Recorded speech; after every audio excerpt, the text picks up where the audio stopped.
shit, I fucked it, sorry. All right. Welcome to News Club, where we talk about the news and what to do about it. Today, I'm with Debs, B, and Chivers. We'll be starting off with Debs, who's talking about the recent Supreme Court justice ruling. We'll move on to Chivers, who for once isn't coming last, to give us a little bit more on media, area of expertise and all that. And we'll end with B and papacy and sadism, and I'm personally confused. So we'll get to that and we'll find out and we'll figure it out when we get there. So Debs, tell us, what are your reflections? Yeah, the story I wanted to start with today was about the Supreme Court ruling that happened last week around the definition of woman within the Equality Act, but then really to talk about some of the activism that is happening around trans rights and how you can support trans people or get support if you are a trans person. The ruling itself was this case that happened in Scotland, and it was basically to define the word woman within the Equality Act and whether that included trans women who had a gender recognition certificate. So as a kind of point of law, it's like very niche, and it only actually applies to maybe a few thousand people, because there's only like 8,500 trans people that have a gender recognition certificate in this country anyway. And what they ruled is that trans women with a gender recognition certificate are not covered as women within the Equality Act.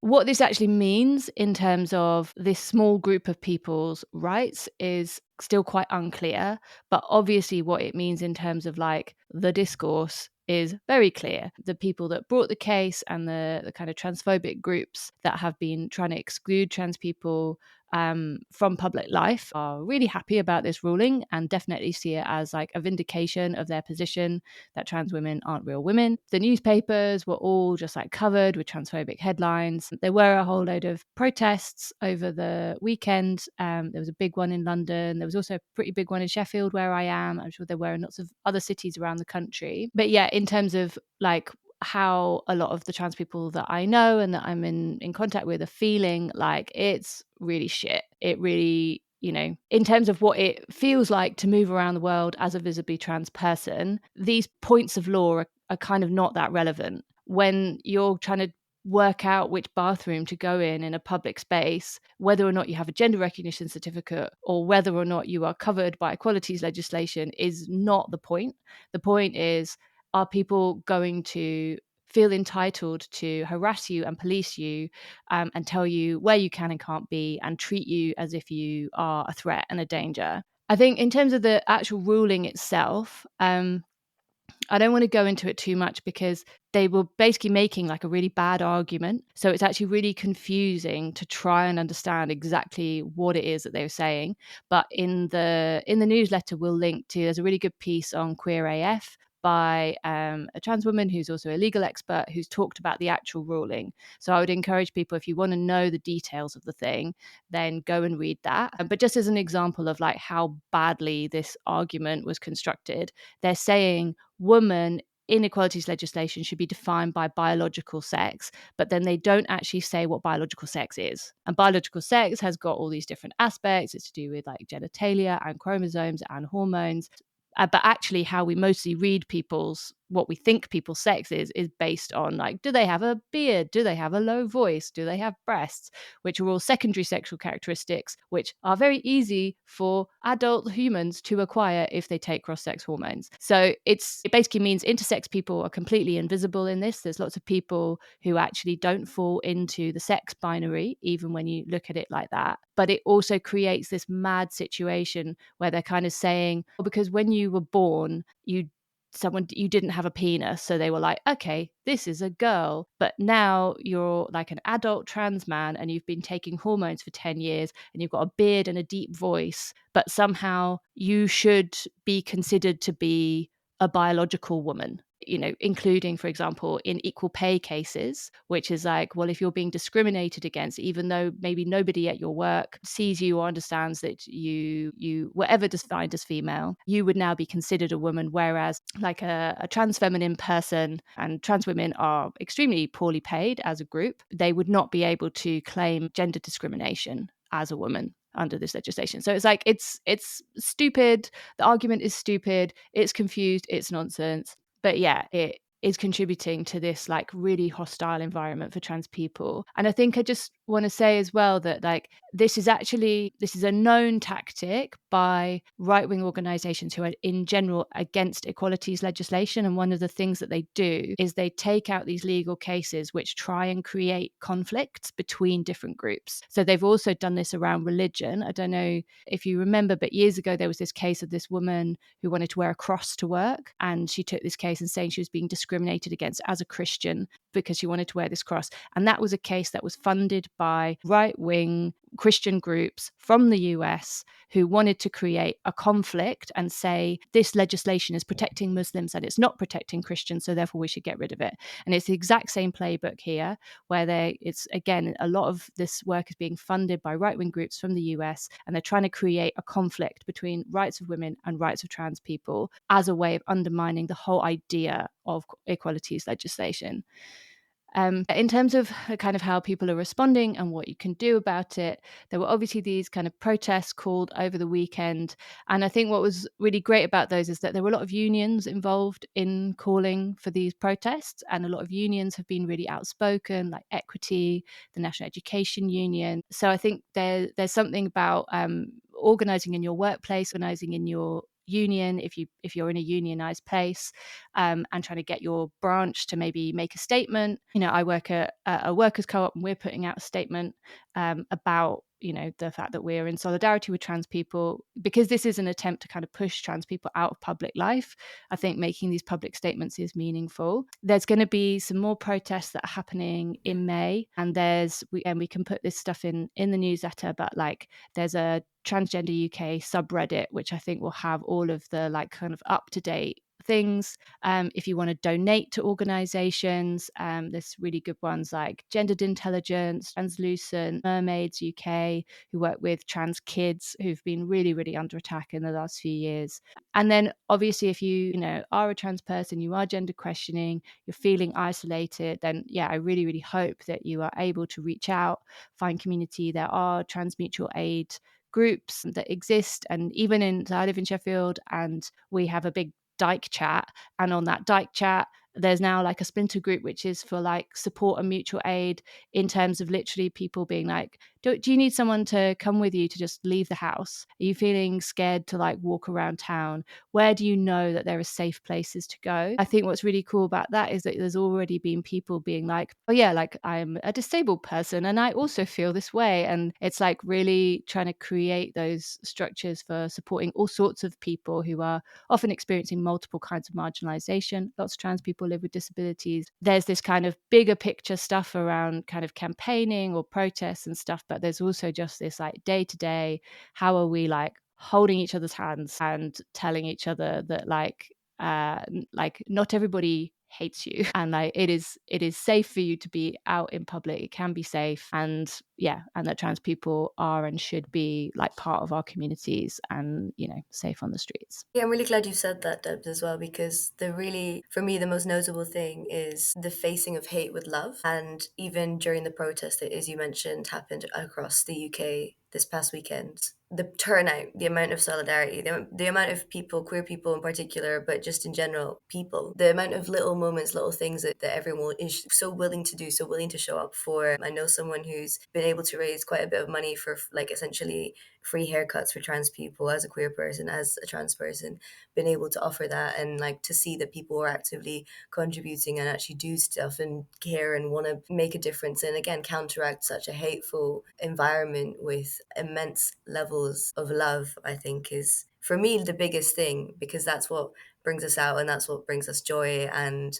yeah, without this part of the community, we're unable to really revel in the extent of what that joy is, of what that joy can bring us. And I'm very grateful to be able to cultivate and be in environments and be in communities where that is the case, where we're actually able to center queerness, center trans people, center people who, well, yeah, queer trans people of color. And it's gorgeous that these spaces should exist, and they do exist, and we're able to create them. And just evidence of that throughout history is it brings so much faith, so much love to me, and I'm very glad that we're able to respond in such a way. How are we feeling, lads? It's quite frankly, it's not my area of expertise, so it always feels like this is not a topic that I'm allowed to have much of a or should input in, other than I agree totally with I think you used the term, Debs, like that trans people are part of our community and they should be shown love and care and respect and built up and kindness. And what's happening legislatively, it seems to me, is an attempt to isolate, to attack, to divide. And there's two things that are going on there. First off, is just a straightforward form of bullying and like unpleasantness towards like a very marginal community of people who are just trying to be themselves in a really difficult world that's really difficult for them. And then, as you say, also a clear political attack by groups. When you talk about the right wing of America, we're not just talking about Christian nationalists. What we're talking about here is, first off, sort of mega preachers, people who rinse the poor for their own money, these sort of professional scam artists, basically, in a multi-level marketing scheme using Jesus to rinse poor people. But more importantly, the people behind them and the people who want to create these wedge issues are fossil fuel companies, are tobacco companies, are ultimately, when you trace it back to the worst people, the former slave owners, the people who are destroying the entire planet. Like, if they can get us to attack small marginal groups, and they can do that by attacking them through the courts and creating public discourse around it, if they, in many ways, to them, the fact that it's trans people or women or people of color, whatever, they don't care who the marginalized community is, as long as we're attacking a marginalized community and we're being divided. I don't think that's even about distraction. I think a lot of people sort of minimize it and say, oh, they're just trying to distract us from more important issues. They are. That's part of what they're doing.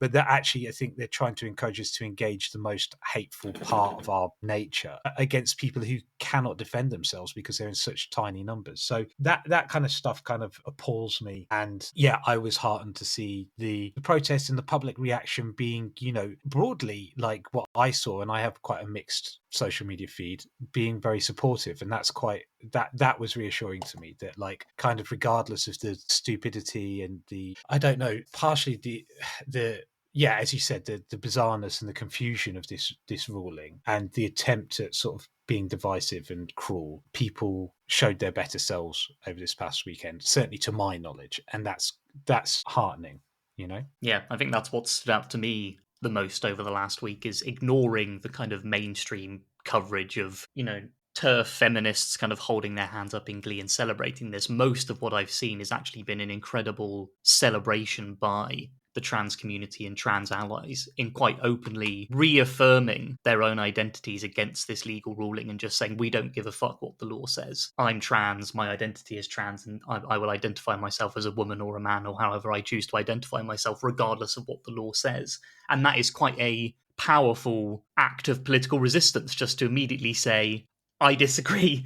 That's not how you're going to define me. I'll continue to define myself. And I don't think that level of resistance, which is really worth celebrating, that level of resistance wouldn't have been possible without the very strong network of pro-trans and pro-LGBT plus community that has been built up in this community over years and years. So I think that is really, really worth celebrating, is just how immediately people turned around and said, don't care what the law says. We're trans. We identify how we like. We're going to carry on, and we'll work together to resist whatever this produces in politics and wider public discourse. And I think, like Deb said as well, and how it corresponds with attacks on disabled people, on Muslims and other marginalized and discriminated groups. I mean, I was thinking recently of how after the changes to welfare benefits, immediately you saw this backlash of like, why should these disabled people be getting nice cars? They should be all rolled around in like the wagon from the Flintstones to show that they're disabled, because that's all they deserve for being wretched, work-shy fraudsters and people who don't deserve to participate in public life. And already we've seen like similar responses to this trans ruling, which is,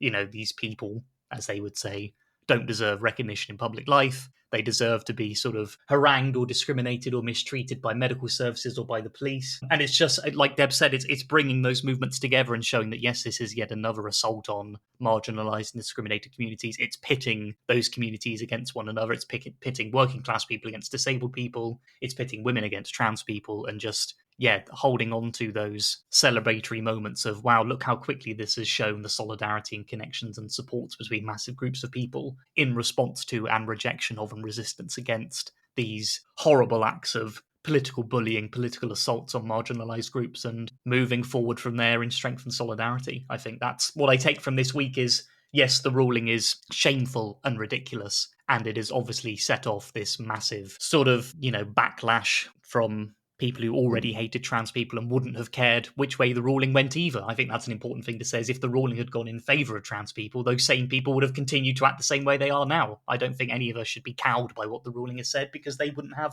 either. But being able to celebrate the movement it's shown and the solidarity it's shown is worth holding on to and taking forward. And ultimately, like, it's incoherent and odd and makes no sense anyways, and is really to apply, and it just is quite fundamentally lacking rationale to even implement. But sorry, go ahead, Debs. Yeah, I was just going to say, at the protest in Sheffield, it was really powerful. There was a Palestine flag up at the front along with the trans flags. The speeches were really trying to talk in this very intersectional way, and talking about how the struggle for trans rights relates to all of these other struggles which are going on around the world, and how the lack of care being shown towards trans people by the state is obviously it's the same lack of care that is being shown towards the people of Gaza. Yeah, there's just something really, really important about, in this moment, them trying to chop it up and divide, really isolate people, to absolutely refuse that and to say, we're not just fighting for trans rights, we're fighting for all of these rights for all of these people. Yeah, in a way that is also about, it's about solidarity here, but it's also solidarity across borders. Yeah, and just one final point from my side is that I would always be wary, if I'm a TERF, of encouraging the creation of powers that give the police more power to undertake abuses, things like sex checks, and stuff like that. Because the police are, if you've not encountered them or spent any time dealing with them, an awful, horrendous organization of thugs, bullies, and scum, right? And when you give them powers to do the things that they might be able to do under this bill, again, it's fairly confused, that's going to affect all people, particularly women, particularly trans people. There's a high possibility of people who have identified as women from birth, etc. So cis women could very well have abuses done to them under the powers given to the police through this ruling. That should always be one of the guiding lights of the way that you're undertaking activism, or you're trying to create social change for any reason, is, are we giving these incredibly oppressive, unpleasant institutions more power to commit more abuses, right? And then that will give you a good guide as to tell you which side you're on, by the way. But also, I wouldn't be surprised if TERF activists eventually get caught up in abuses because of the powers that they've unleashed and given these awful institutions. So, that's a word of warning I think should always be borne in mind, because the real world consequences of these laws are always implemented at some point by this horrendous institution, the police, and the thugs and bullies that populate it. And that's always got to be borne in mind when we think about the law and changes to the law. Yeah, and how ultimately this is affecting all women, just holistically across the board. Not good. Thank you for those words, thank you for those stories, and thank you for sharing. We're doing breaks. Are we doing breaks? I think we'll have a break. Yeah, by the way, what I'm saying about police is, I quite happily see them turned on, CEOs and corporate executives, right? If we're talking about a minority that needs to be bullied and abused, then I've got one in mind. It's not fucking trans people. Do you know what I mean? Yeah, sometimes we're being too considered. Sometimes we just need to say, anyway, bunch of fucking assholes. And we're back. All right, then. Chivers, give us what you got. Yeah, so if any of you drive and you've had the feeling of cruising along really nicely in fourth gear, and then for some reason you decide, I'm going to put the car into first gear all of a sudden, and you've got that really awkward lurching feeling of the car juddering forward. There's a horrible loud whiny noise of the engine revving up and changing speed. That's what this segment's going to be, is moving on from a empowering, exciting discussion about trans people to BBC reform. This is just a very, very sort of brief intro to the charter review process, which is coming up over the summer and is going to get sort of bigger and louder over the next sort of year or so. And I think, for whatever people think of the BBC, and I know it deserves a great deal of criticism and real radical reform, if not outright destruction and upturning. But I think, given the sort of political stakes, not even for the BBC itself, but for public media and for democratic institutions that the BBC is supposed to be but currently isn't. I think the debates about charter review ought to be treated at a very early stage as something that isn't as important as like the massive legal and political assault on trans rights or what's going on in Gaza or assaults on disabled people, but is something that will be brewing in the background and will suddenly sneak up on all of us and will become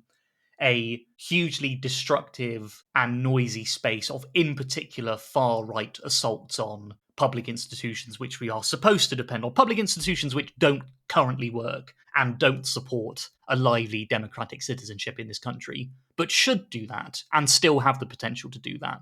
So that's my kind of prelude for saying, sorry for talking about BBC reform, but I think it's quite important. And I think the sooner we get into it, the more chance we have of actually getting something out of it that benefits us rather than just benefits like posh lovies in the broadcasting industry or, you know, people who care about the BBC without caring about the failures it's done. So can I just say that I second that, because often the BBC is used as a sort of totemic defender of plurality in culture.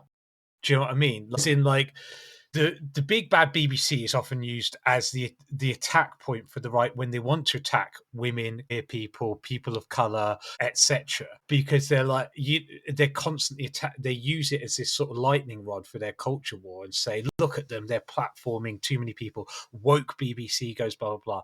Now that's not necessarily the reason to defend it, but it is to recognize that it's a really important part of like political discussion. Now, I obviously have mates who are like, sod the BBC completely, tear it down, destroy it. We don't want any statist institutions, kill it.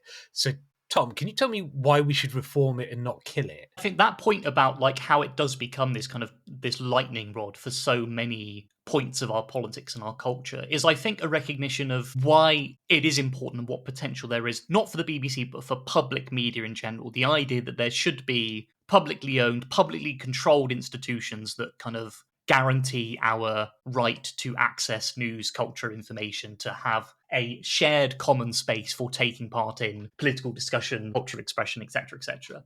But the fact that it's a lightning rod, I think, partly shows that like the right in this country recognise that there is this institution that works against their anti-democratic interests, right? And the people who support the BBC, whether they believe it or not, or people who sort of, you know, people on the left or people with kind of left liberals who attack the BBC for failing them, that's a sort of recognition of like, this institution should work for us, and it currently isn't. So on the one hand, you've got like this massive political assault on the BBC, which is just, this is an institution that works against our collective powerful elite interests and we want it destroyed.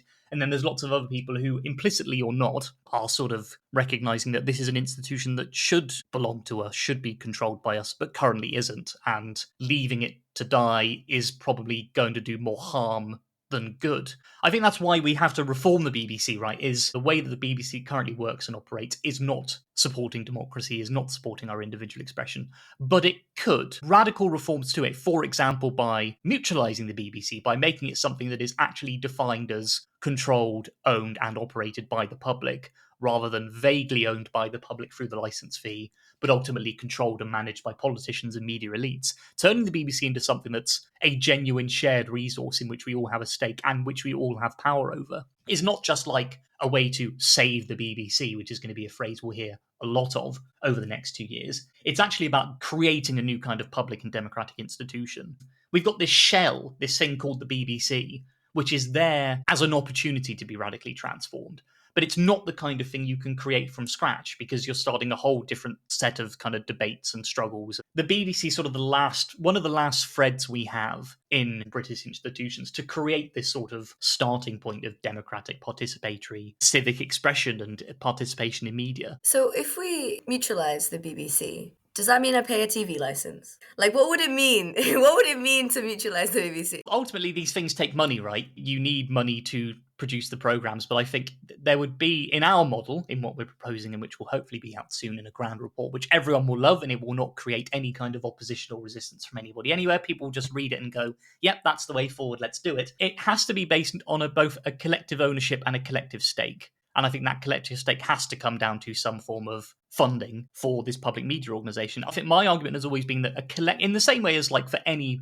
public institution like the NHS, collective public funding in media is both essential to democracy and a benefit to democracy in the way that it removes funding for media away from commercial imperatives of like, does it serve the largest audience? Does it create a lot of profit? Does it like satisfy the right kind of people? And actually just recognizing that it's something that everybody should have access to and involvement in and control over. The only way you can guarantee that is by having everybody make an equal contribution. Because an equal contribution from everybody also ensures that it actually has an enormous pot of money for what it needs to do.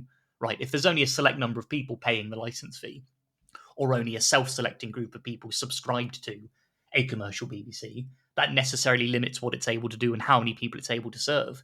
And it creates a duty on the BBC to actually serve everybody. If it's like, Netflix as a subscription service only has to serve the people who are going to pay a subscription service to Netflix. Whereas because everybody pays for the BBC, it creates a duty on the BBC to serve everybody, which it currently doesn't do very well. But changing those kinds of responsibilities and actually saying that the people who own and control the BBC are the public, and therefore the BBC has to be directly accountable to them, changes that relationship in sort of a very, what sounds like a messy and high-minded way, but I think a very, very practical way. It changes the way that the BBC conceives and thinks about itself, and it changes the way that we think about and conceive of media as something that we take part in, that belongs to us and is controlled and owned by us, rather than something that's just done to us in the form of the current BBC. We pay a license fee, we get some services and some programs. Once every 10 years, the BBC comes out with these sort of PR exercises saying, it's our BBC, we're all involved in it, have your say. And they've just released now this account survey, which is like a really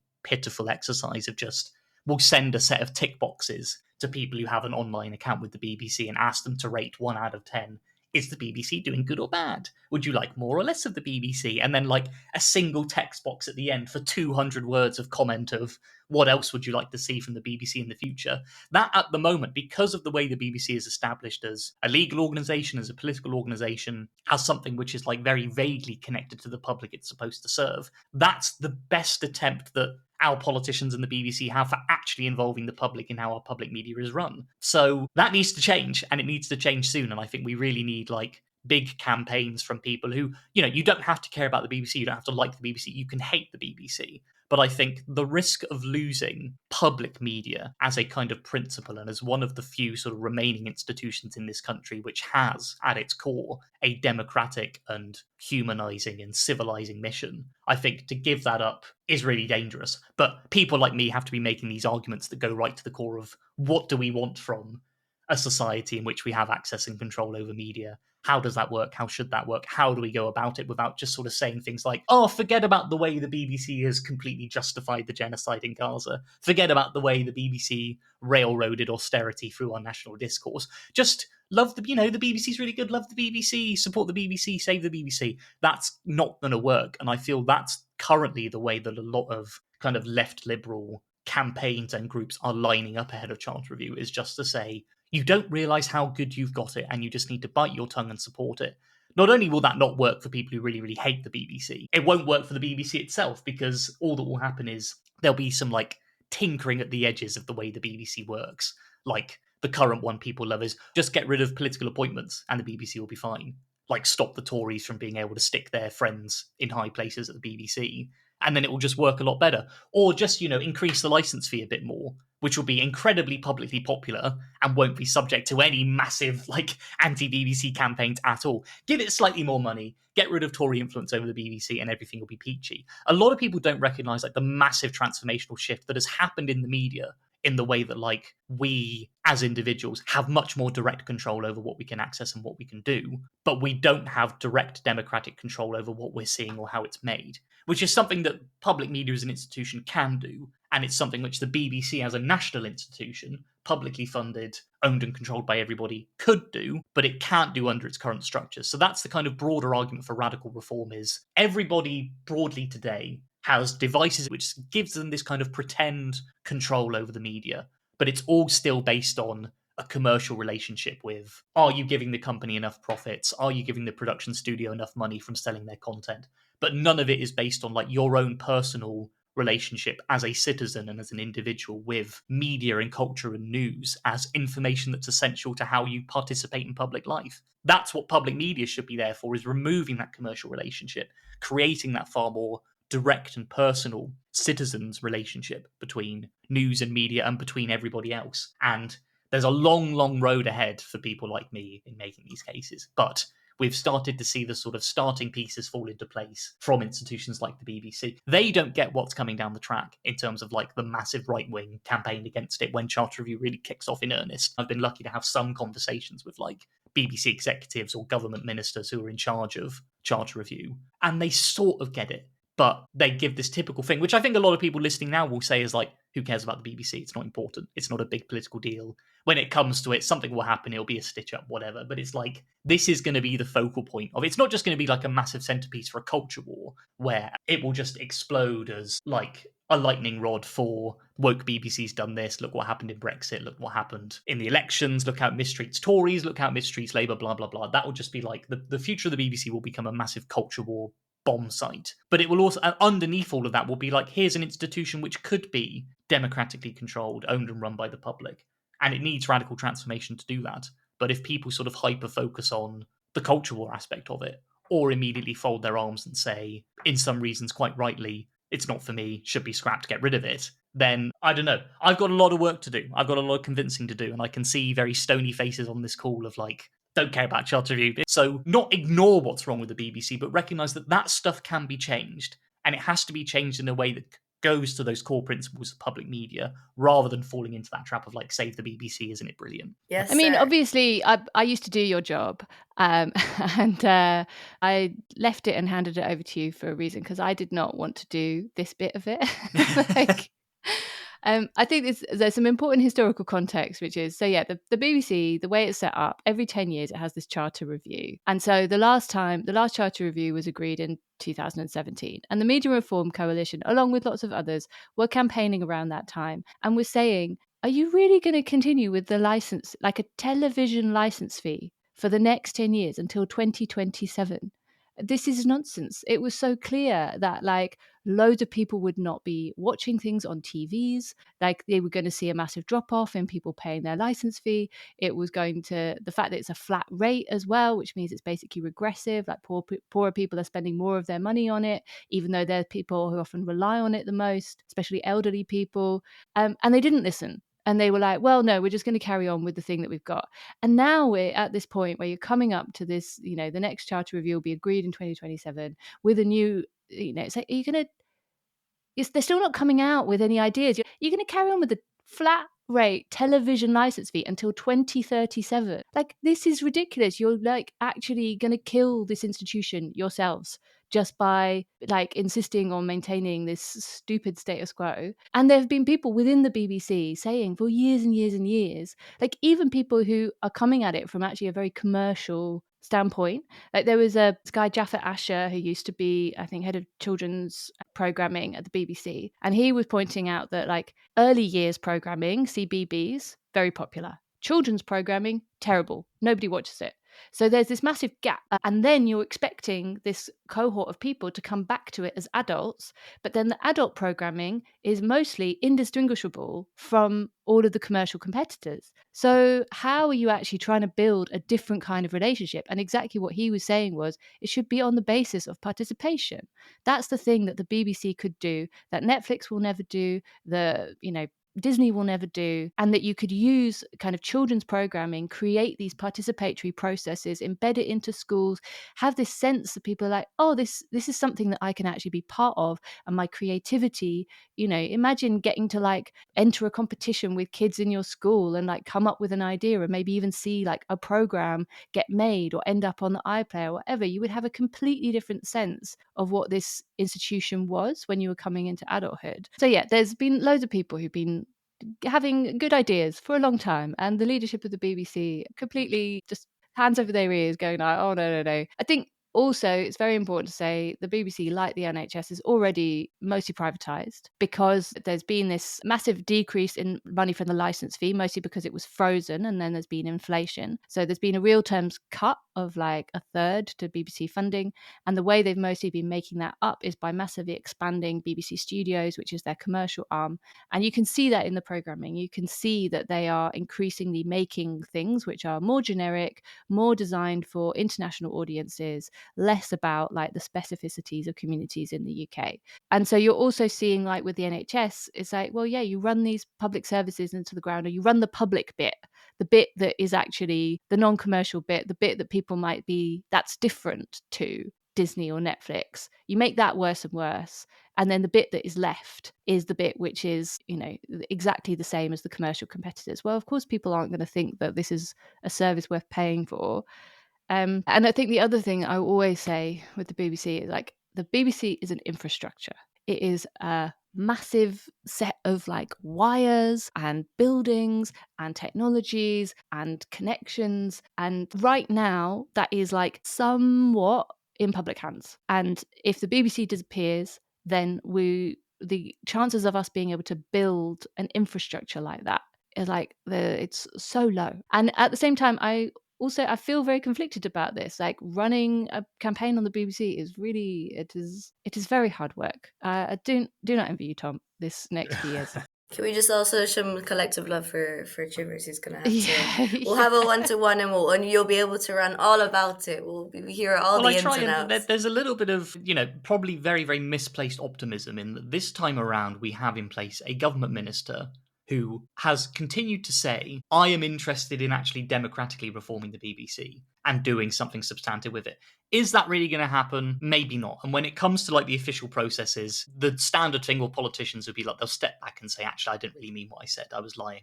Which minister? This was Lisa Nandy, who's now currently the Culture Secretary and will be, if she stays in the cabinet, in charge of Charter Review. And back in 2020, when she was running for the Labour leadership, she wrote this piece for Labour List, which is like the Labour members' blog, saying, I want to radically reform the BBC, and in particular, I want to mutualise it so that it's put in the hands of the people who own it, and so they have more direct control over how it's run and operated. And she explicitly framed that in terms of like moving power over the BBC away from London and away from elites in London and away Let's from get some politicians. northern programs. I want to see. Yeah, I mean, that's something I will say, and that I can say as someone who is the least qualified to say anything on this call, is how much I loved CBBS, how much I loved CBBC growing up, how much that was my programming, because we couldn't pay for the American TV shows, for the Nickelodeons, for the Disneys until I was, I think, quite a bit older, at which point I was catching up with iCarly and whatnot, you know? Yeah, but you've hooked onto a really important point there. That's such an important, because what often happens with Charter Review is exactly that sentiment of like, people will say, well, a lot of the general public don't really understand how the BBC works. So this conversation needs to be had by politicians and industry experts and by commercial competitors, so we can work out all these really difficult things about what the BBC should be in the future. And the public, the people who actually pay for the BBC, are never involved in these debates or discussions. The most you get is like a survey, which the BBC has just released this time around, right? Never has there been an actual conversation to go out to the public and say to them, what would you want the BBC to be? What part would you like to play in it? If you were given the chance to build, like Deb said, this infrastructure, something that serves you and is embedded in your communities and actually serves your interests and is owned and controlled by you, what would you do with it? How would you like to structure it? That's what's always missing from these Charter Review debates, is actually the public themselves being involved. That's what needs to happen. If you don't involve the public in the process of deciding what the BBC is in the future, when it happens, people just shrug their shoulders and say, I don't care. You're asking for more money for me. I've had no stake in this institution. You've not asked me what wants to happen. Sod off. We're going to be running with this theme. We're clearly going to be allowing and supporting Tom to vent throughout this horrendous process that he's going to be engaged in for 2 years. But I think it's also going to return to a theme that I started off earlier in one of the earlier episodes, which is liberals will kill themselves. Like, liberals will kill themselves. Like, they will kill liberal institutions. And actually, that'll be the title of this episode. Yeah, they will shoot themselves in the face whilst telling everyone else how stupid everyone else is. So, you know... Yeah, like all the grown-ups in the room are shooting themselves in the face. They are shooting themselves. Yeah, all the grown-ups in the room are like, they're so grown up, they don't know how to talk to children, apparently. And we're all the children.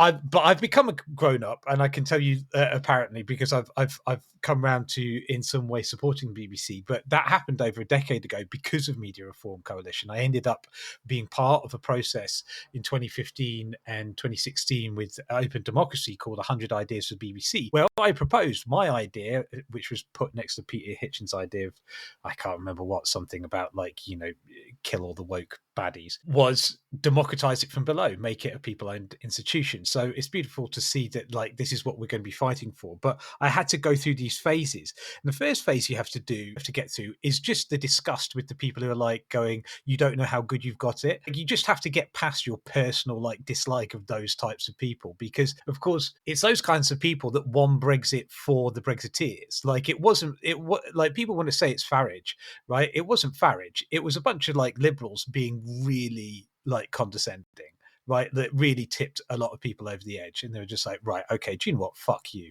Lisa McKenzie called it pushing the fuck it button. That's something you have to fight against. If you're from the left hates the BBC because, I mean, in the electoral sense, it has for nearly 15 years now well over platformed Nigel Farage. It has. I mean, the studies were coming out in 2013, 2014. It's getting 20 times the amount of coverage as the Greens during that era, or even Labour. You know, during the era of austerity, and during an era when we'd had the student protests, the riots, and Occupy, the BBC said the only voices we can put that are not anti-austerity but are quote unquote outside the establishment is a private schoolboy who was a commodities trader in the City of London, and it will openly, you know, be racist if it helps get him popularity. Oh, and he'll stand around with drinking a pint pretending he's a man of the people. That's what the BBC is going to do. We're not just going to platform him, we're going to over platform him proportionally to everyone else. Anyone who's interested in electoral left politics hates the BBC for that, because they've been watching it for 15 years. Like, you know, when Farage becomes Prime Minister, BBC will be largely responsible for that, the same way as they were for Johnson. More importantly, like more structural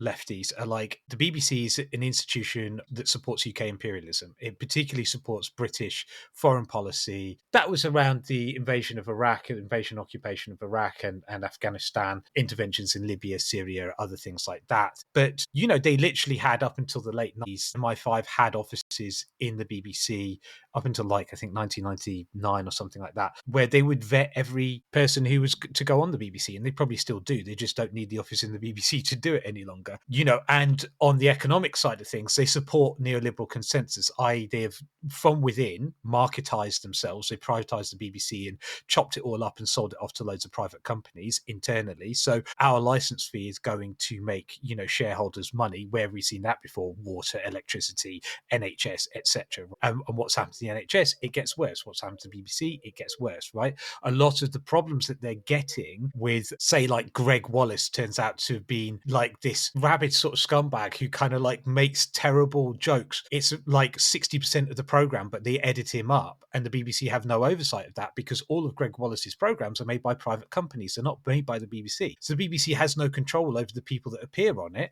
and aren't undertaking like procedures to protect staff or protect what's put out publicly, because guess what? It's mostly privately owned. And those private companies are like, we've got a star, this is Greg Wallace or whoever else it is who's committing whatever other terrible action, and we're going to protect them because they make us money from the license fee payer through the BBC, and we're not going to tell the BBC that this guy's actually a bit of a scumbag. We'll just edit out all of that stuff and no one will realize that he is, you know, and then eventually it comes out and then he goes on Instagram and does a live feed really showing who he is, and you're like, flipping heck, BBC. And then BBC get the blame for that. That's what happens, right? So, but they support it publicly. The neoliberal consensus is in they're extraordinarily pro big business, like in all of their reporting. In many respects, we were talking off air about how Laura Kuenssberg talked about how Trump has crossed the line with his tariffs and the economic damage he's causing. It's fine to have snatch squads and concentration camps in other countries and to disappear people and to, you know, destroy the rule of law. But take money out of rich people's pockets, that's a problem. And what is actually, if you go on the BBC News website, you know, the top ranking news over the past few weeks is about the markets, as if the markets are real flesh and blood humans that are like getting their lives destroyed by this guy, which it may happen. There will be serious consequences. We talked about that in previous episodes. So they do that again with British business. They don't have anyone who represents like working people in political discussions, debates, news reporting. So that's why the left hates it. The right hates it because it's culturally liberal, as in like it's quite pluralistic, it's quite diverse in terms of like representation of minority communities of all kinds, whether that be around ability disability, gender, race, and so forth. Certainly compared to both the private sector and just generally in many areas, it overrepresents, which is fantastic and is good at creating a sense of a national community that is diverse. And the right absolutely hates that because there's only one ideal national community in their head. And so then the Liberals go, well, we're pissing off the left and the right, so we must be doing something right. No, mate. No, you're not. And you're going to kill yourselves. Like, you're going to kill yourselves and you're going to blame everyone else for it and say you don't know how good you've got it. And that's because you're fucking idiots. And I'm just, and it's exhausting to have been doing this for 10 years. And for me to have to start a conversation with my, hardcore lefty mates who I was one of, saying it's imperialistic, it's neoliberal, it's controlled by the secret services and it platforms fascists, right? And I have to go around to them and go, but it's got all these radio stations and it's good for children, it's good for education, it's, and actually its news reporting is more regulated than any other news reporting that's done by big institutions, and it's good for culture, and it has a really nice website with food on it and stuff, and I have to do all of those things, and they're like, yeah, sod off. Like, so then you have to come back to what Deb said, which is we could not build the infrastructure that the BBC is. We, as a people's movement, we can barely build a Zoom call, right? We could utilize the people of this country, not just the left, the people of this country could utilize this institution to protect itself from the predations of global American corporations in particular, but corporations in general, that are destroying our minds and our love for each other and our sense of community, and that are addicting to us to a particular awful form of social media that is, an anti-social media, really. And I think that's one of the areas that I would like to encourage the BBC to make an intervention, is say, and I heard this from I think Dan Hind back in the day, or certainly some thinkers, maybe from Politics Theory, others, that the BBC should create a social media platform. It could create a safe social media platform for young people, actually. I think it actually has that capacity. And that's one way it could make itself relevant to people beyond the way that it creates culture and gives people democratic control. I think it could do what the BBC did in many regards, is like take something that was going to be private infrastructure and made it public, like TV, radio, other things, and said, okay, these are public institutions. Social media actually hasn't had that response yet. There has not been a large organization that said, actually, we're going to make a public version of social media that doesn't operate in the interests of private profit, but is going to operate in the universal interests of the entire community of which it serves. And I think we could see something extraordinarily interesting and useful and potentially even beautiful for everyone that comes out of that. That sounds actually kind of cool, not gonna lie. I like that. Oh, wow. I finally got to work through like 10 arguments. I got to one at the end. Okay, right. Okay, so that's the one you want to run with, Chivers. There we go. I've sorted it for you. We don't ever need to bring it up again. No, we're going to have to keep banging on about this. This is going to be one of our main things that we're standard bearers for. And I think we should get deep into these conversations and discuss with people from all over what they'd like to do with it. I think even at some point we should talk to right wingers. Like, I think we should. Some of them are a little bit constructive about it, but most of them hate without constructive. It's like, what would you want instead? Do you want ITV? Do you want just GB News? Like, what do you want? Do you want just the Daily Mail? Is that all that you want? Like, what about, like, for instance, Strictly Come Dancing it's their biggest show. I always bring up Strictly Come Dancing. I love it, right? It's their biggest show. The audience studies show that it is the majority of the audience are right-wing, are socially conservative. They're Daily Mail readers. They are Times readers. They're GB News watchers, which is fascinating, right? Because it seems like it'd be a culturally liberal phenomenon, but it's actually a culturally conservative phenomenon. So maybe that's the way in with cultural conservatives. Yeah, but what are you going to do about Strictly, mate? I mean, I assume that's what the liberals are going to rely on, so we should probably do better. But you know what I'm saying? Let's have a chat with them. About Strictly?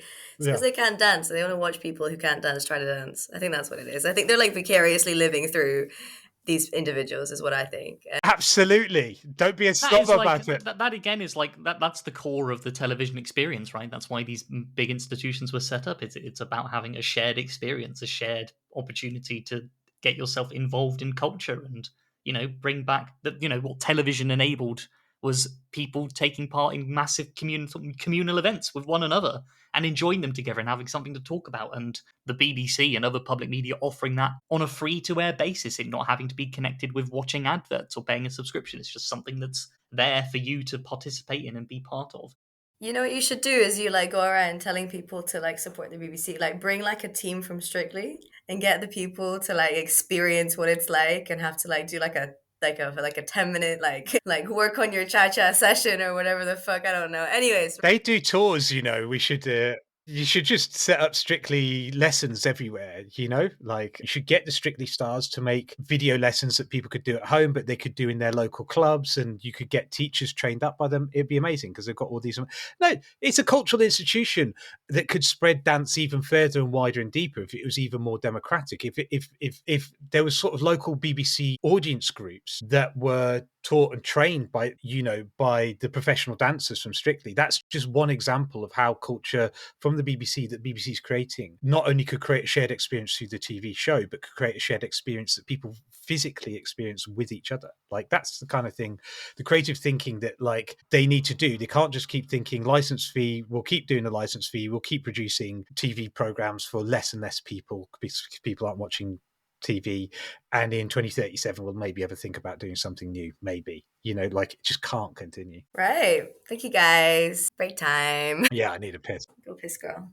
I met with like some executives a couple of weeks ago to talk about the mutualization stuff. I was in Broadcasting House, I was in the belly of the beast, and they were like, oh, well, we're actually really excited about what we're doing with Charter Review because we're going to be releasing our account survey next week. Okay, what's that? Well, we're going to be sending an email to everyone who has a BBC account online with 10 tick box questions to ask them what they think about the BBC. And they sat back like, what do you think of that? Eh? So that's it. Is that what you're doing?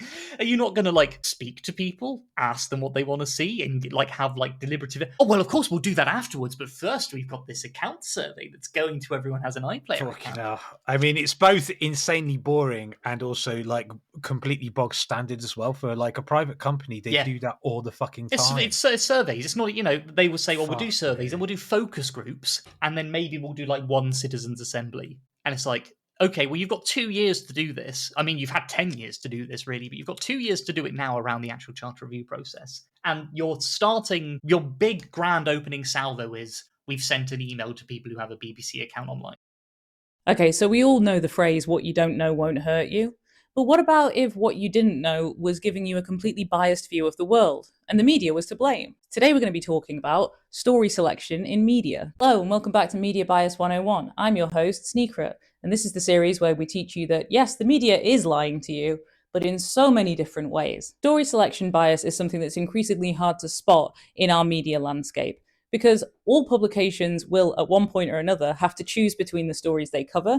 But when the majority of your mainstream media is owned by a few corporations, it's very hard to identify what's actually missing. Story selection bias is normally driven by one of two things, either the partisan bias of a publication and the political agenda that they're trying to set, or commercial bias, where publications will choose stories that are more likely to gain views, gain traction, and sell. Because of the association with political agenda setting, a lot of the time, the suggested solution will be to take into account different sources from across the political spectrum. For example, things like the Ground News app will show you stories that are being covered heavily by the right and not being covered by the left, and vice versa in their blind spots feature. However, when the vast majority of your media is owned by just a few corporations, regardless of whether it's got a left-wing or right-wing slant, you may still find that they're singing from the same hymn sheet. This is because left-wing or right-wing, a lot of these publications will have the same commercial interests. So when it comes to identifying story selection bias and figuring out what you don't know, it's not so much about going from left to right in terms of the sources that you see, but also going through the size of the publication. Independent publications are less likely to have the same commercial interests as mainstream media. This is something you can see for yourself. Next time you see a headline that's popped up quite frequently, put it into Google News and see what the search results say. You'll find a whole host of mainstream news articles that are either very similar or even identical in their headline and their content. However, as you go further down, you'll start to see independent sources that will offer a different slant or potentially an entirely different story. But it's really important to get an idea of what you're missing out on if you want to keep on top of what you're being told. If you're interested in more of these, don't forget to follow News Club UK and stay tuned for the next one. Bye! We're back from the break, and now we're going to move in a different direction with the Pope and sadism. which you're going to have to elaborate on. I mean, to be fair, when you say anything about Catholics and sadism, I'm sure other things come to mind than what I'm about to talk about, which is, public discourse, considering what the church has been doing for many decades and has been covering up. But anyways, by the by, I just want to say Pope's dead. In case you weren't aware, in case you didn't get the 24-hour news. Hey, listen, it's not for everyone. I think Britain is in the top 5 most irreligious countries in the world. The other 4 are communist, where like religion's actually banned. We didn't need to ban it here. We just got bored. We're like, oh, there's got to be something better to do. And so I just wanted to reflect on the Pope, but also like, sort of public sadism, and like how that affects us. We very much understand the world through stories. I'll say it once, I'll say it many, many times. We don't understand it through facts and figures. We're not logical thinkers. In our hearts and our minds, we think about the world through stories. And the Pope is a huge part of a global way of storytelling. The Pope always exists as a figure. Like, it's a bit like the British royal family. It's a sort of global, but it's an even more global institution than the British royal family. And the Pope can and does make political interventions, like the previous one, Benedict VI, Ratzinger, who was a former Hitler Youth, was like like the church, sort of, in my opinion, severely anti-human, right? Like the church. The Catholic Church, and I'm not saying Catholics, but the church has been very anti-women, anti-queer people, pro-slavery, pro-Nazi. It's not got a great history, and so for many of us in this country, like, oh, Pope's dead, that's whatever, a bit sad, I guess, poor lad. But he was quite a nice fella, as popes go, in like a disgusting oppressive institution. And again, that's really hard because I know Catholics, and Catholics within Britain in particular are actually an oppressed minority. My dad is a Catholic, and he like pointed out to me that when you were younger you couldn't get jobs as Catholics. He was an English Catholic, not an Irish Catholic, and you still can't be prime minister as a Catholic because you're going to be appointing people to the Anglican Church. And Catholics in the north of Ireland do not have, or have fought for a long time to have, the same civil rights as the rest of the population. So it's hard when I go in on the church because I've got a lot of pushback from many comrades who are Catholics. And there is also a stream of Catholicism called liberation theology, which was very popular in the sort of the 70s in Latin America, but also in America there was a publication called The Catholic Worker, which was sort of very, it was pro-national liberation, sort of used the words teachings of Jesus to be sort of like liberatory, like pro-freedom and equality, protection of the poor, so forth. So there's lots of good things about it. But generally speaking, the Pope's not a good fella, usually. And this one pretty much was very outspoken on Palestine. In fact, I think his last public pronouncements were on like ending the war and the genocide in the Gaza Strip. Has actually been quite an advocate for protecting the environment. It is being broadly quite progressive on LGBTQ plus issues, which again, from the Catholic Church, which has been very hateful towards that community or those communities, is unusual.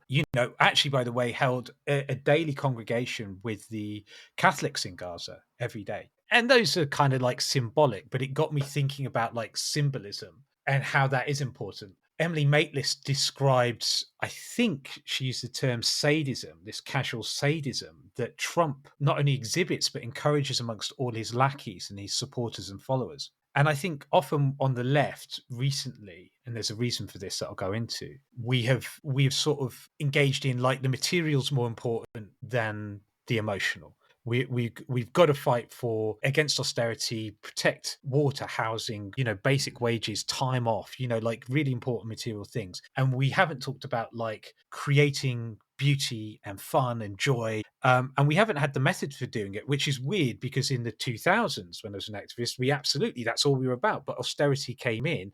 And I think a lot of us both associated that period of time maybe with a bit of hedonism and something that was akin to hippieism, but more importantly it felt like not serious when to be running lots of free parties and to be getting fucked up and messy when like people are being evicted and disabled people are having their benefits cuts and so forth. And we moved into sort of very serious sort of like we need to fight on these issues. And I think we do. I think we need to fight for our bread, but we need to fight for our roses too, because what we have done in some regards by seeding the field of cultural engagement and leaving it to the liberals, to the BBC, as we were talking before, to create culture, or to the right to create culture wars, is we've encouraged public figures like Trump to engage in sort of public acts of sadism that encourages a sort of bullying attitude amongst many, many people, not just online, but in real life. It sort of gives a go ahead to, we've all known and met bullies. All they ever need is a little bit of encouragement, a little bit of a signal that it's okay to be the worst version of yourself. And Trump does that on a daily, and I used to think, oh, well, this is facile, right? Like, it doesn't matter. It doesn't matter because all he's doing is removing the mask of what is the state. The state is a cruel and punitive and punishing institution, right? That does cause incredible amounts of harm and is oppressive. And at least people can wake up to the fact that it is oppressive because Trump doesn't pretend that it's not. He glories in being oppressive.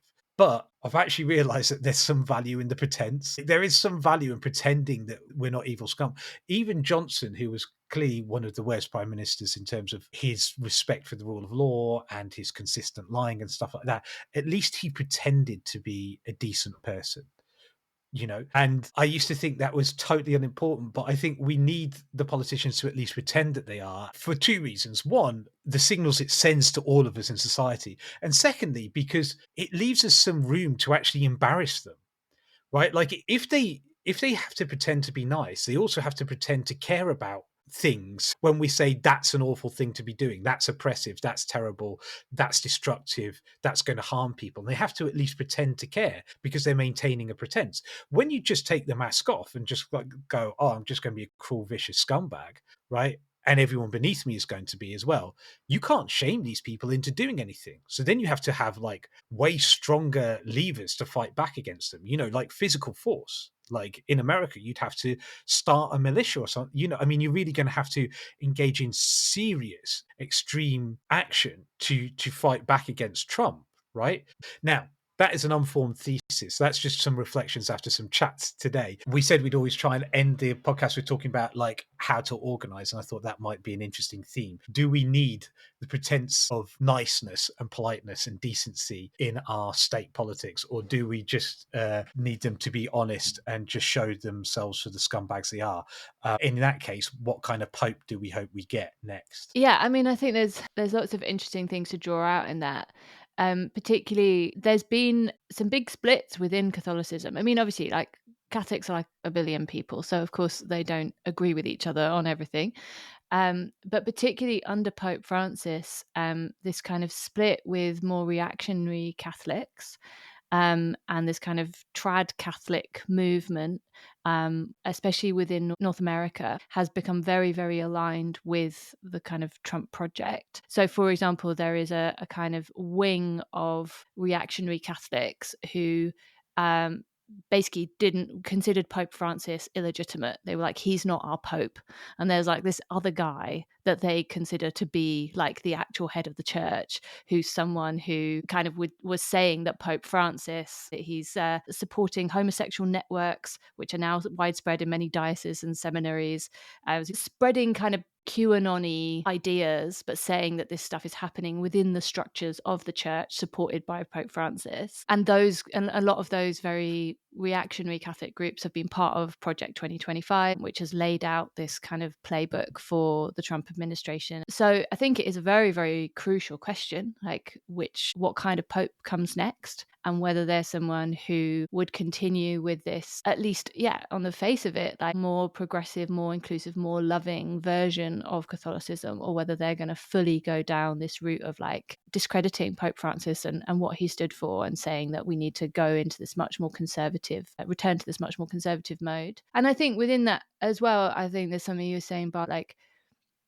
I've done lots of a lot of my key work has been around religion, the relationship between religion and the left and politics. And there's something, it's not necessarily about organized religion, but there's something that you're capturing there about the vibes, like the need for things which hold us together, which is not just really boring meetings, but actually spaces of celebration, of ritual, of joy, also being able to like really be present for each other through grief and mourning, which is a big, big part of how churches kind of hold communities together. And that the left, particularly in the UK, which is a very like you say, like very secular kind of society where there's often a big suspicion of people that are overtly religious. And there's some really interesting continuities in the way that anti-Catholic feeling, the point at which that sort of becomes less part of the public discourse is the point where Islamophobia really takes off and actually draws on like these much more long-standing tropes about people being like too overtly religious and therefore kind of suspicious. And actually, in lots of ways, I think the left needs a lot more of that kind of religious kind of feeling and community if we're going to be able to withstand all of the stuff that is coming our way and not just completely like pull apart from each other and turn on each other. And within that, I think there's going to be a big battle within Catholicism and amongst Catholics, and they're, you know, and actually really supporting practicing Catholics or people that are part of their communities to advocate for like, yeah, a more socially concerned, environmentally just, a welcoming kind of Catholicism rather than this like, you know, it's not that it's just, you know, transphobic and homophobic and misogynistic or whatever. It is also tied in with fossil fuel companies and tobacco companies and these companies which are literally trying to destroy the whole world. So yeah, solidarity with your Catholic mates. Yeah, and returning to that phrase of needing our bread and our roses, right? I mean, it's not the first time I've heard that, and I'm sure it won't be the last. But it's stuck for me since the first time I think he said that, because it does kind of bring acknowledgement and light to the need to both feed what is spiritual with what is material, to kind of unite different aspects of how we actually participate in culture, in politics, across people, with people. When I think to my initial involvement and present involvement with anything organizing wise, activist wise, I was there for fun. Like I'd show up for fun to these like, do you know what I mean? Like, you know, and not enough people I think were perhaps saying this, admitting this. Admittedly, a lot of people probably didn't feel the way I did, but I was on those Zoom calls because I really liked the people. I was like there for the social chat at the end of the Zoom call after we did like the meeting. And that's the only thing that made me stick around for these campaigns. It's the only thing that gave me any motivation to do anything, because I was like, you guys are so fun. I love you guys. I wrote them love letters, every single one of them. I wrote them a love letter because that's what made me stay, and that's what made me be there, and that's what made me actually care about this thing. And it's not that I'm trying to like, I don't know, spout certain kinds of rhetoric. It's like a genuine, sincere feeling of there's a unification across my desire to enact materially what I feel spiritually, being around people and seeing people, loving people, and that being my motivator. And yeah, even going back to our first conversation on the Supreme Court ruling, again, like always coming from a place of love. I adore Alok as a comedian, as an activist, as a speaker, because they always come back to this idea of love. They always respond to people's hate with love because they acknowledge that the hatred that is being spouted by people, by transphobes, by people who are simply hateful, who wish to minimize a minority even further and to make them feel less human. They always say that those individuals have started from a place of self-hate, of hating themselves and of bringing that onto others, of imposing a self-hatred onto others. And so their responses are always rooted in love, always rooted in compassion. And I want to see more of that, because I think something I do feel is a really significant dissonance with a lot of people who say they care, say they want to do things, engage in activism, and yet will put their egos before anything else, and don't necessarily approach things with that sense of compassion, with that sense of openness. And I think something that I will always appreciate and love is the kind of spiritually connected friends that I have very much do enter a space with that in mind. Yeah, I think there's a few things that I think this is again a broader conversation to continue coming back to, and we're going to keep coming back to, like, look, how do we organize? But the things that religion, as religion was sort of eschewed by the British as we industrialized over a couple of hundred years ago, and people were kicked off the land with the rhythm of the life being built around the rhythm of the church, the Sunday services and so forth. And you're then put into these sort of slums in industrial hell houses in places like Manchester and Hull, etc., right? Where people started to lose their religion but build other kinds of community around music and around football, particular examples, because we still need that thing of coming together. One of the things that capitalism has done to football has destroyed it. It's not on. It used to be on the same way Sunday service was always on at the same time every week. Football was always on Saturday 3 p.m. And I'm not trying to be like the game's gone, old man kind of person, but it has gone, right? If you go to any top flight Premier League club, there is no atmosphere. People don't know each other. There's a constant churning And you see that in our cities, right? We don't stay in the same community for long enough to build those thick, dense bonds of community. You're seeing it in the stands, and you don't see the singing that comes with that. That was the point. Every Saturday, 3:00, you go with your mates to have a sing song. It wasn't to watch the match, because football's an intensely boring game. And I love football, but there's only 2 or 3 things that happen over the course of 2 hours, right? It's that we want to throng together and do something that we love with the people that we love, right? And we found a different way to do that, and left not really replicated that like they did with, there are meeting tourists who love the meetings, and that is their ritual of going to meetings and just sitting in on them and making kind of pointless comments and kind of being backseat drivers. But we haven't quite had that. But in the noughties, in the 2000s, we used to believe in party as protest, and you could be someone who wasn't involved in politics, would be adjacent to squatting or raving or club nights or artistic creation of some form, and you into any of those things, a lot of different things, and then you would be close to someone who's in politics, because those were our communities. That's where we all were.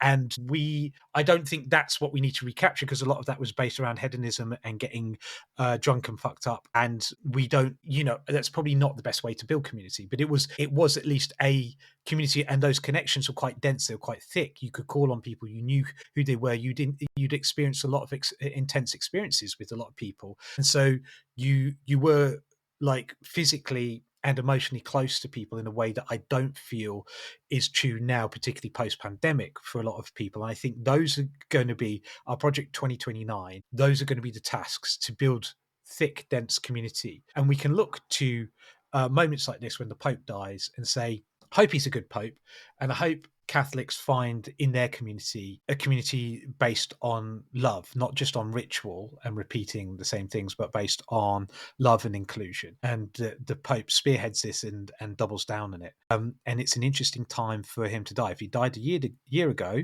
I feel like you'd have almost certainly got a progressive Pope. Now, I think we should all go and watch the film Conclave and see what actually is going to happen.